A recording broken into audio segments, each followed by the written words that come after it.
Welcome to It Is What It Is. I'm Shaw Marie.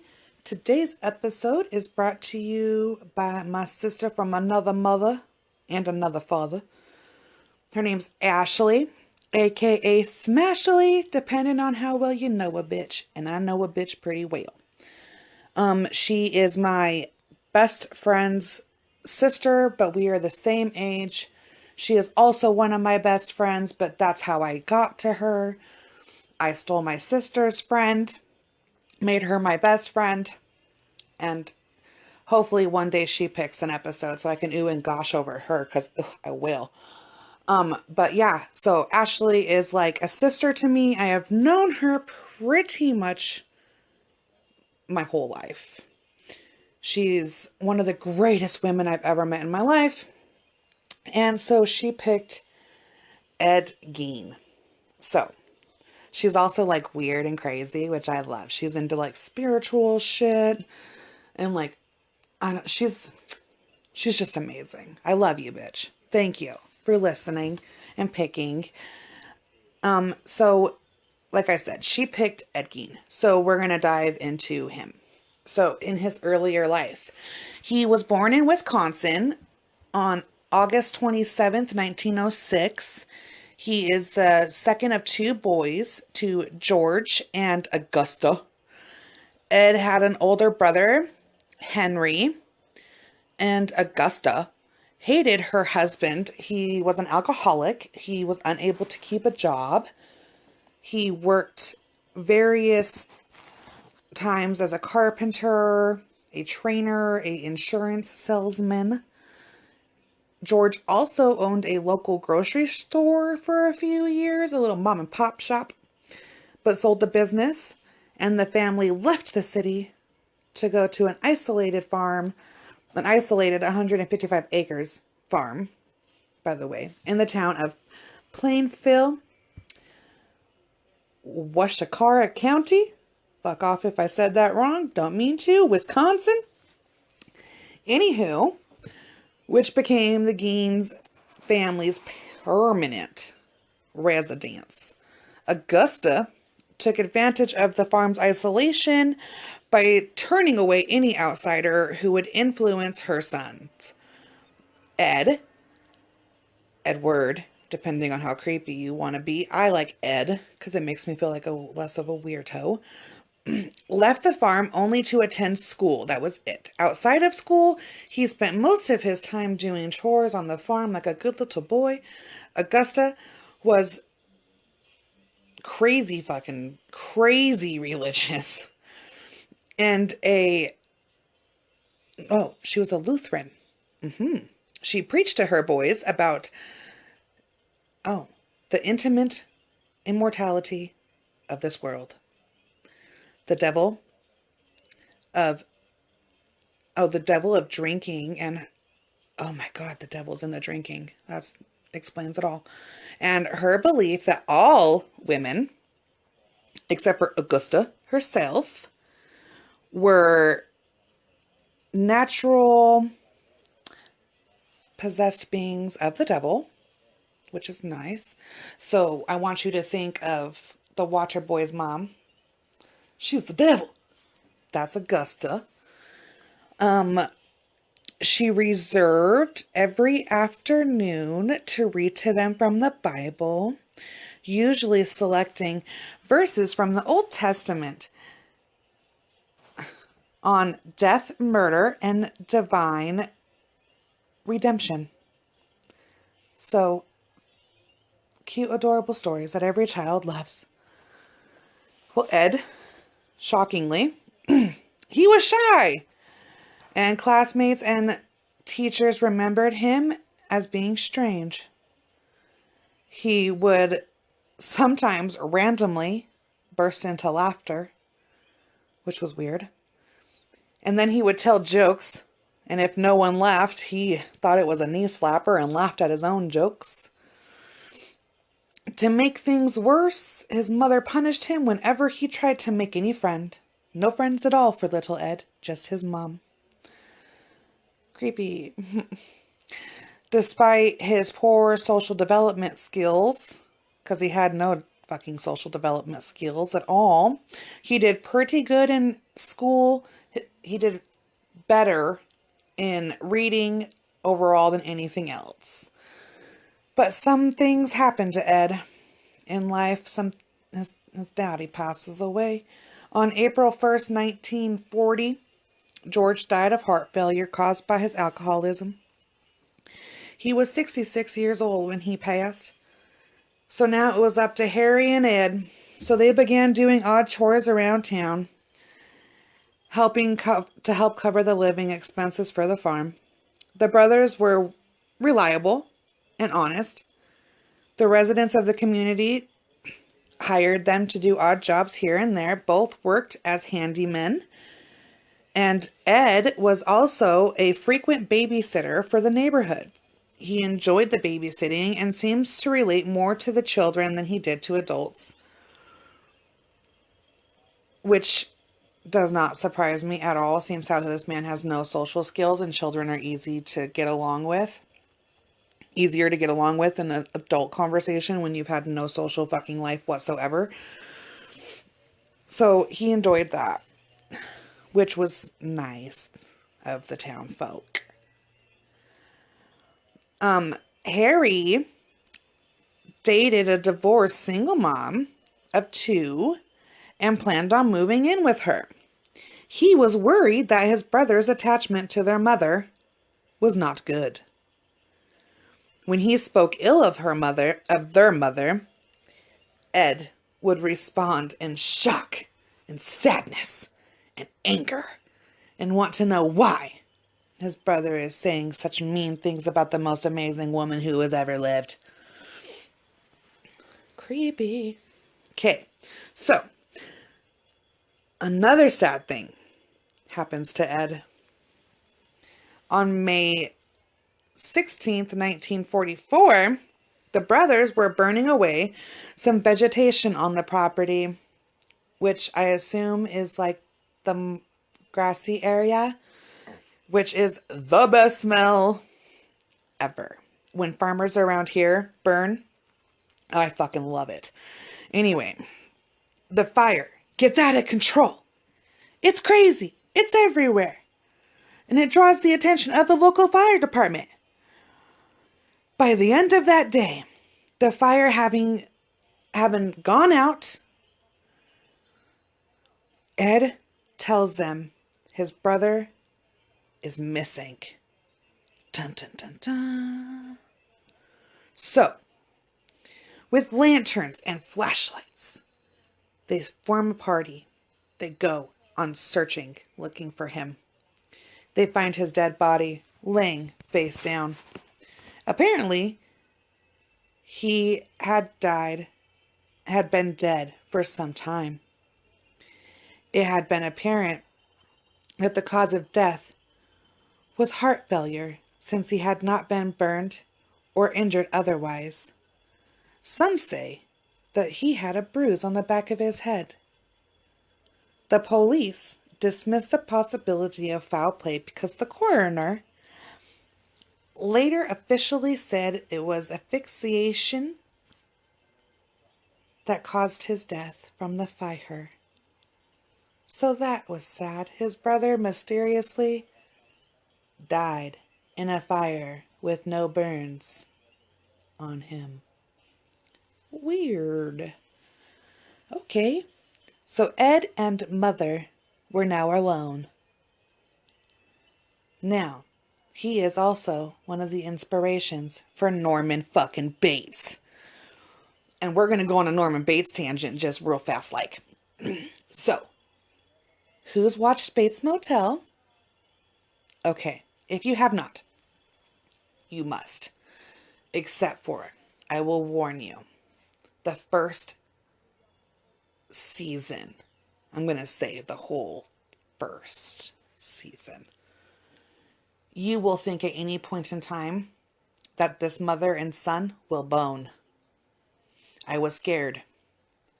I kept looking at my husband and I was like, are they going to fuck? Oh my God. And I turn away and I'm like, did they fuck? And he's like, no, sicko. I'm like, no, dude, I totally get they're going to bone vibes. Creepy as shit. And he calls her mother. When my kid says that, when she's 6 and she says it all creepy, she's always like, Mother. I don't let her call me that because it creeps me the fuck out. But Ed called his mom Mother. Ah!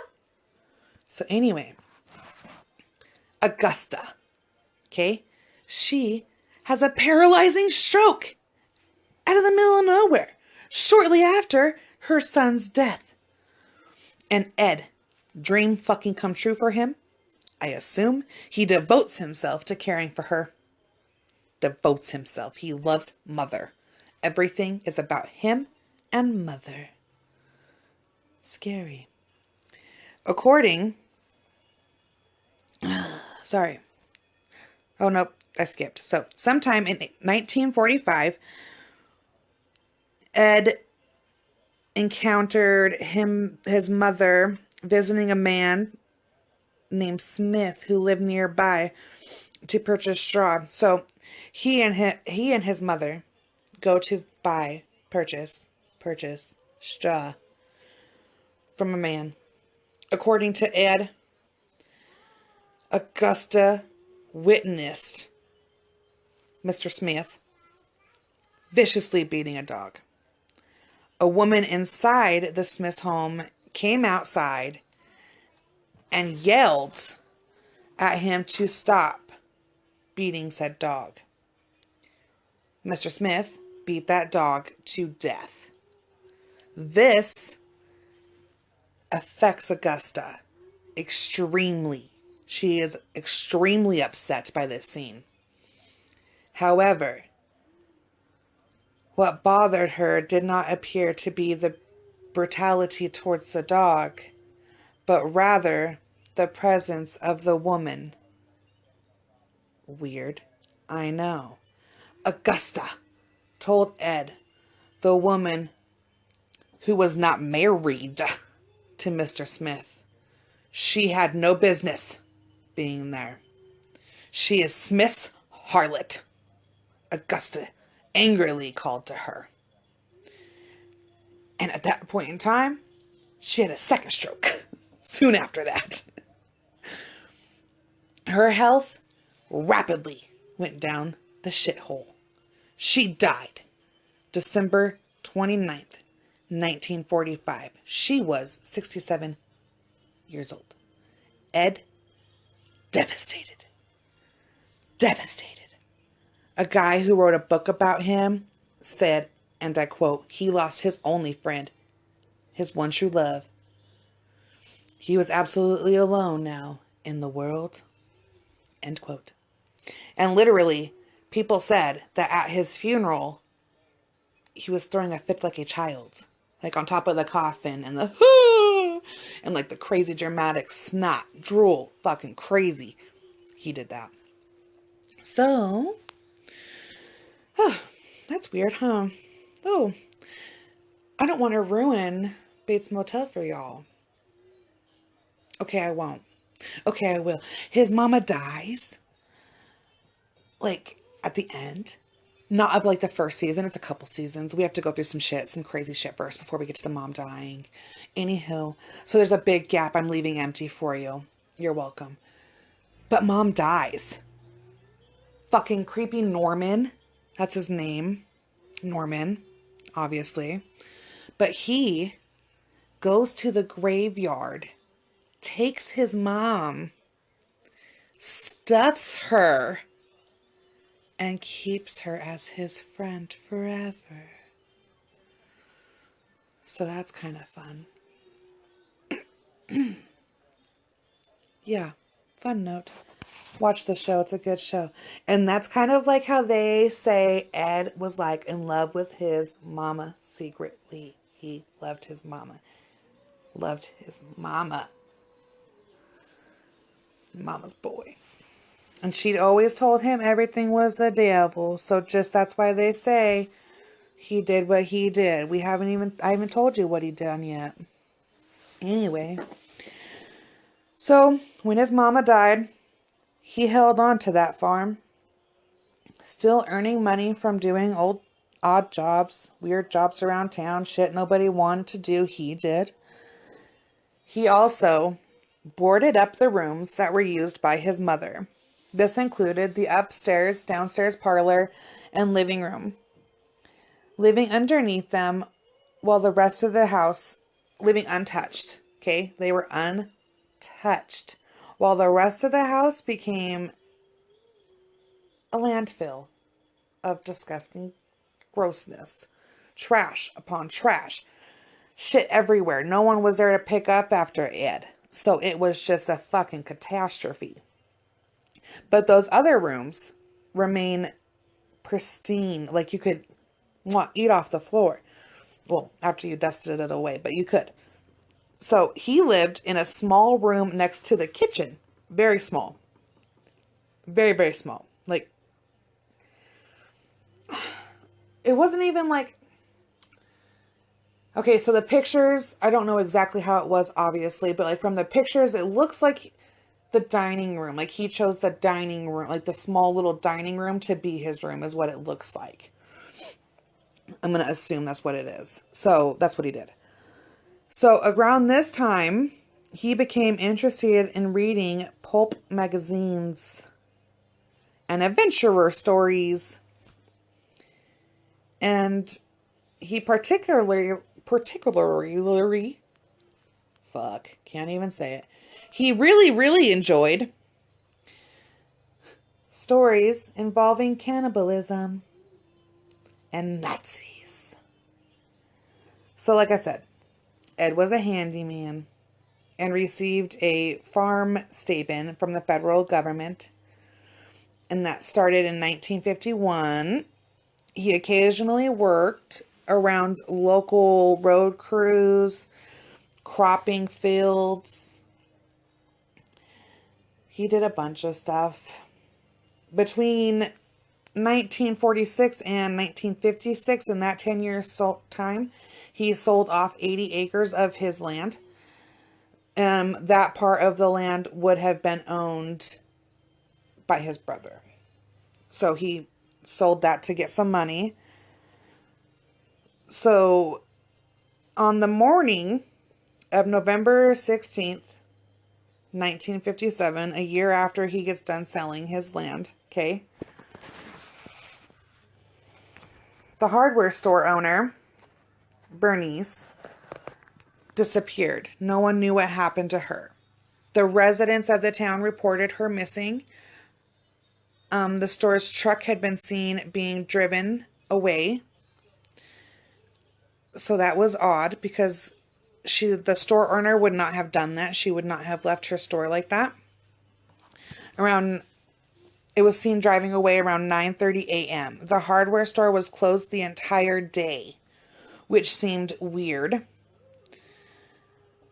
But not too weird because it was also deer hunting season. So her son was hunting. The deputy sheriff, Frank, was her son. Her son was the cop. Okay? He believed it was that until he himself returned to the store around 10 p.m. to find the store's cash register open and a bloodstain on the floor. Frank told investigators that Ed was the last person in the store. The evening before, his mother had sold him a gallon of antifreeze, and that was the last receipt that was on the register. So, on the evening, the same day, November 16th. This is so gross. So, they go. The cops, the police, go to his residence. And they find gross stuff, guys. Oh, they find gross stuff. Okay.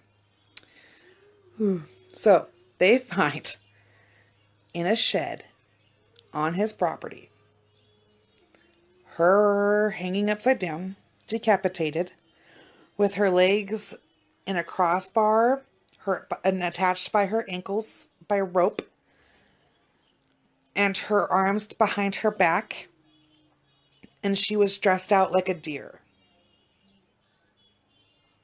So if no one doesn't hunt, I don't hunt, but I know what that means. Her insides are gone. Her head, gone. She's filleted open from, not to be vague, but from puss down, slit open. There's pictures. I haven't decided if I'm going to post them, or you guys can just fucking Google them like by yourselves.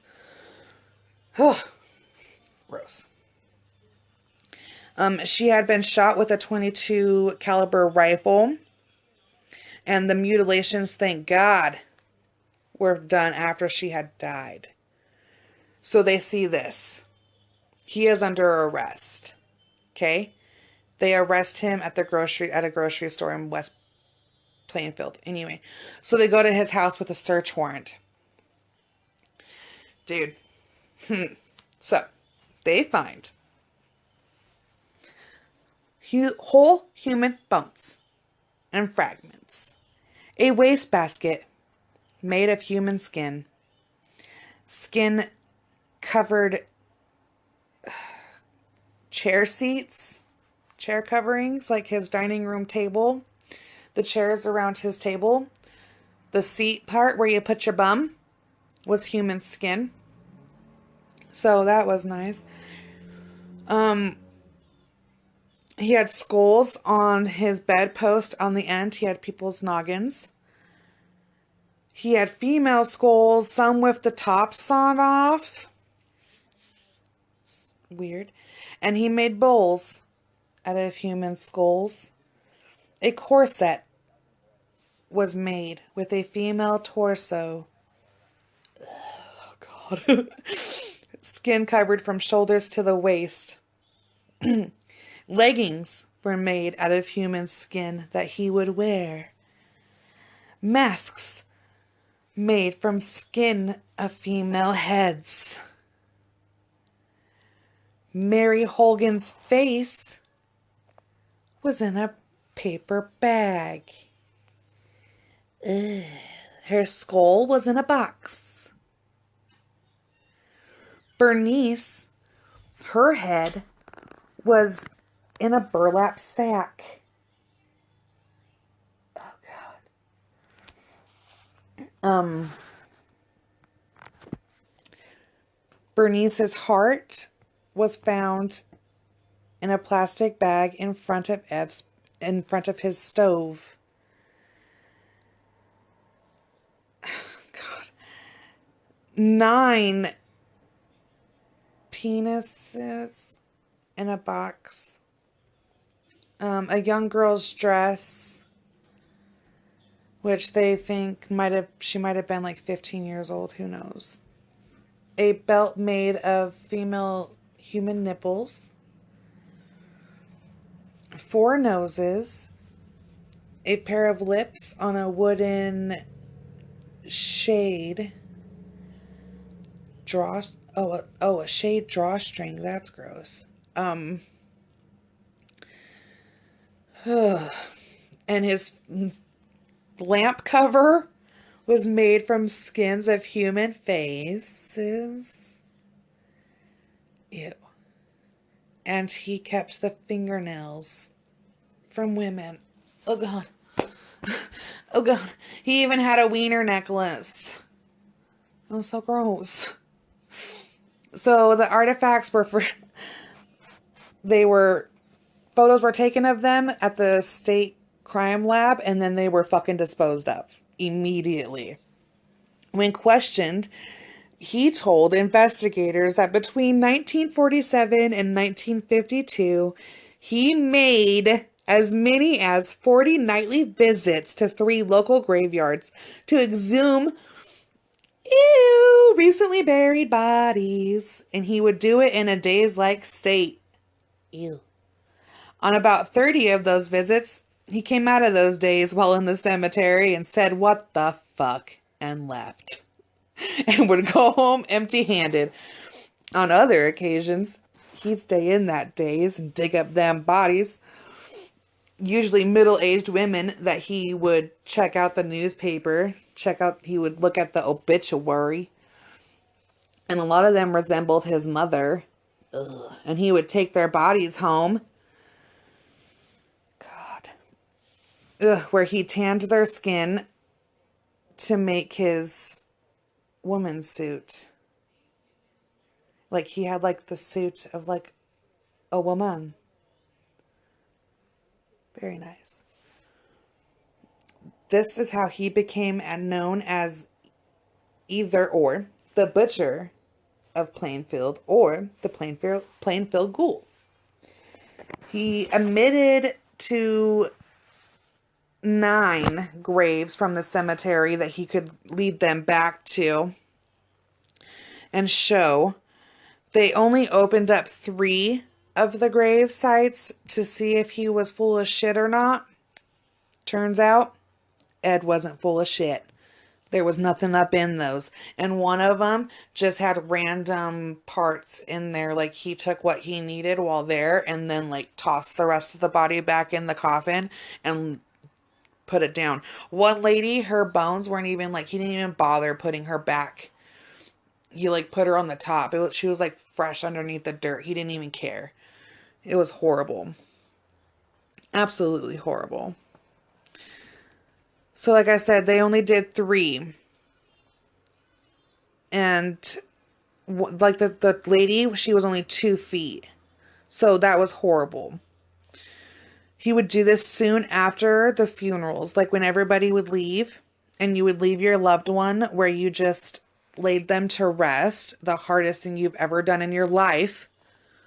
When you go home, devastated, this creepy little fucking mole looking dude comes scurrying along and digs up your loved one and either takes them whole and takes them and makes a cereal bowl out of their heads, or it would chop off their body parts, take their nipples. Grandpa's penis is on a necklace now. Like these are the things that he was doing. Ugh. So horrible. One of them only had, like I said, pieces. And they had to pry that open. Which is crazy that he like would open these, go through them. And it's not supposed to be, from what I understand, I don't know, never died. Not supposed to be easy to open up a casket that is in the earth. That's so scary and creepy. Ew. One was empty, like I said. I don't know why I keep telling you that, because I think that's like the one that gets me the most. Because like he carried a dead person back to his home. And like no one sees this. They should have put like the distance from graveyard to home.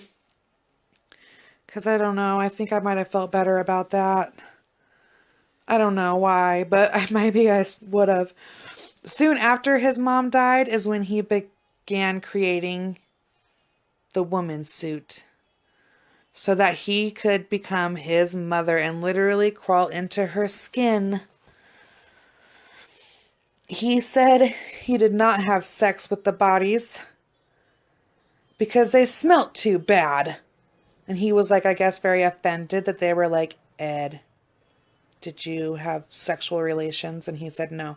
He claims he's never had sexual relations with a person. That's what he says.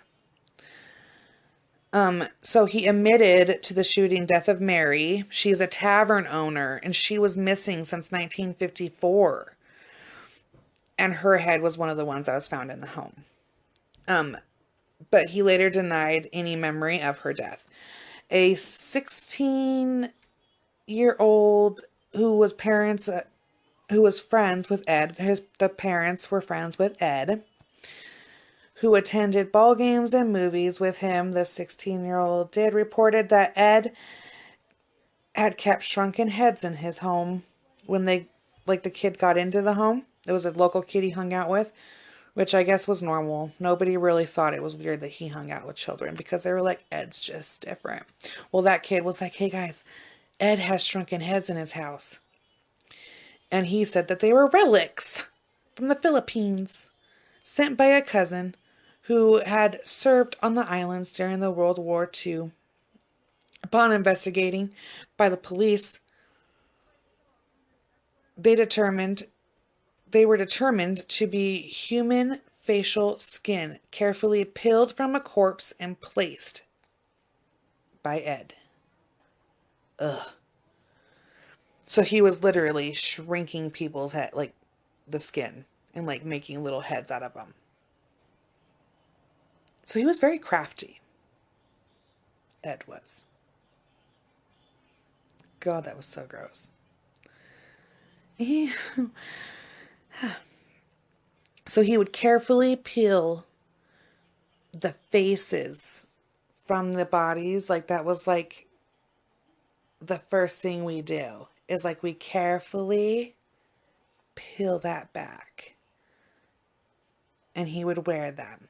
Like the faces of like the pretty ones that he would deem pretty that would look more like his mom. Because I guess doing this to his mother was like unthinkable. But like I think he did dig her up and like keep her. But I just, ugh, God. So after they find this out and they go in there, they're like, maybe it should be a suspect in other solved cases in Wisconsin, including the October 24th, 1953 disappearance of Evelyn Hartley. She was a babysitter. During questioning, Sheriff Art repeatedly assaulted Ed by banging his head and face into a brick wall. As a result, his first confession was ruled not good. Inadmissible is the word. They said they can't use it because he was tortured. The cop died of heart failure at 43 fucking years old. They say, in 1968, this is before Ed's trial, so that's very sad. Many who knew this officer said that he was so traumatized by the horror of Ed's crimes and all the things to go with it, and the fear of having to testify and live through those again, that's what caused his death. He is a victim of Ed Gein, they say. Except for the fact that he didn't get butchered, but he is, they say, a fucking victim. Because the fact that Ed's fucking weirdo creepiness, craziness, what he saw when he went in there, scarred this motherfucker for life. Killed him, knocked him dead at 43 years old. Swipe. Out. Horrible. Horrible. On November 21st, 1957, Ed was arraigned for first-degree murder in Wisconsin.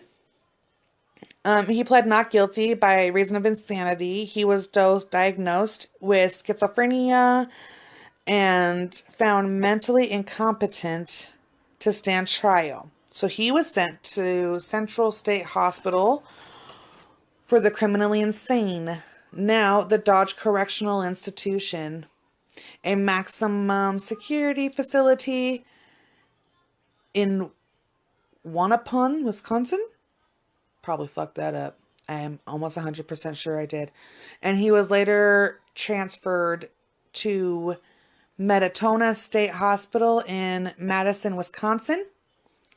In 1968, doctors deemed Ed mentally able to go in front of the judge again. And so his trial began in November of 1986 on the 7th. It lasted 1 week long. Therapists testified that Ed did not know whether the killing of Bernice was intentional or accidental. Ed had told him that while examining a gun in her store, the gun went off, killing her. Ed testified that It was an accident. He did not mean to aim the rifle at her and did not remember anything else that happened that morning. At the request of the defense, the defense requested that his trial be held without a jury and just in front of the judge, which was probably for the best. He was found guilty on November 14th. A second trial was held to debate his sanity after testimony by doctors. He was found not guilty by reason of insanity and ordered to the state hospital for the remainder of his life. Which is, I believe that he played them. Because everybody says he was like the only person in this hospital that wasn't medicated. That like they didn't medicate him for like the reasons they medicated everybody else, I guess. So he literally was just chilling there every day. Like reading a book, chilling like a villain with no repercussions. All because everybody was like, yep, he's weird. He's always been that little weird Ed. So his house and the 95 acres of property that it stood on were appraised at $4,700. That's equivalent to $42,000 today. Well, in 2019.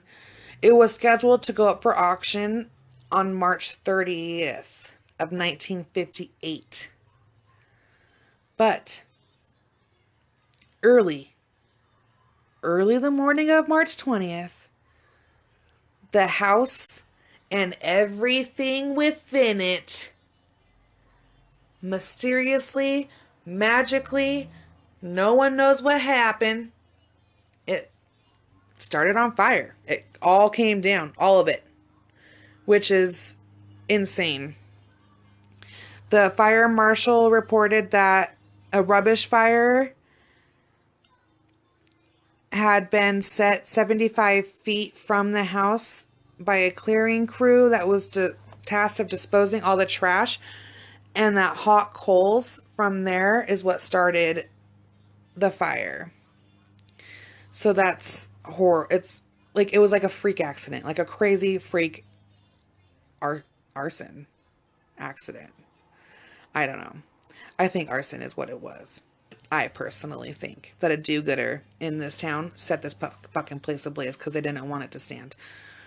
So when they go to tell Ed, they think that Ed's going to be like devastated. All Ed says is he shrugs his shoulders and he says, just as well.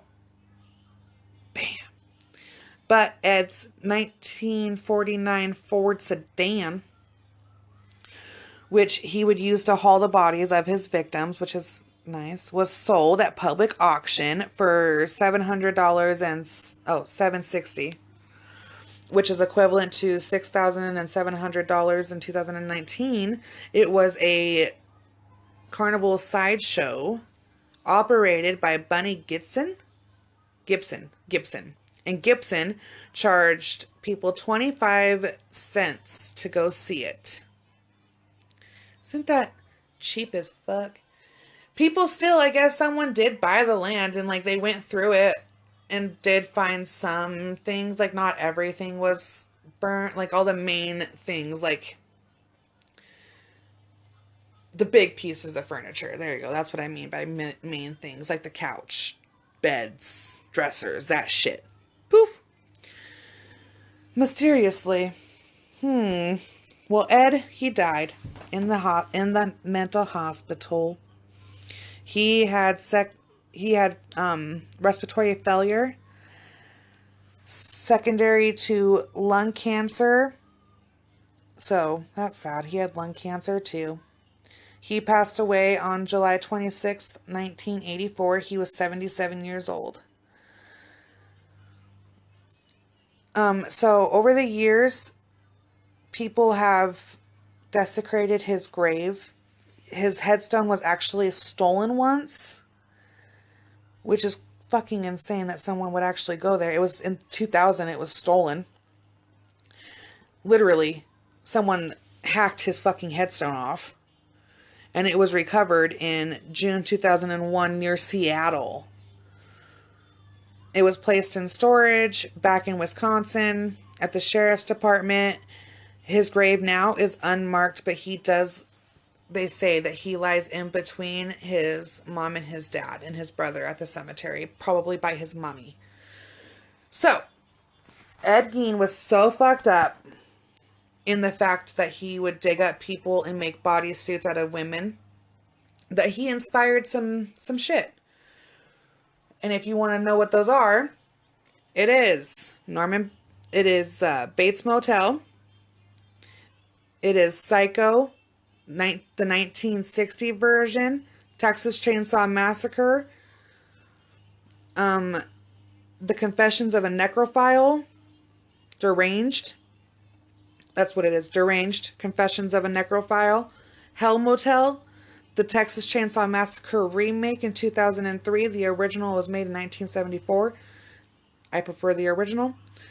Psycho, the remake in 1998. Silence of the Lambs, it puts the lotion on its skin or it gets the hose again. Hannibal in 2001 and Silence of the Lambs was 1991. One of my favorite movies. And of course, the movie Ed Gein in 2000. Which I knew of Ed Gein. I knew he was the guy that made the women's suits, and he was the guy with the hole and the cute little dog and the dancing and the craziness and the Silence of the Lambs. I knew that was him. Well, after him.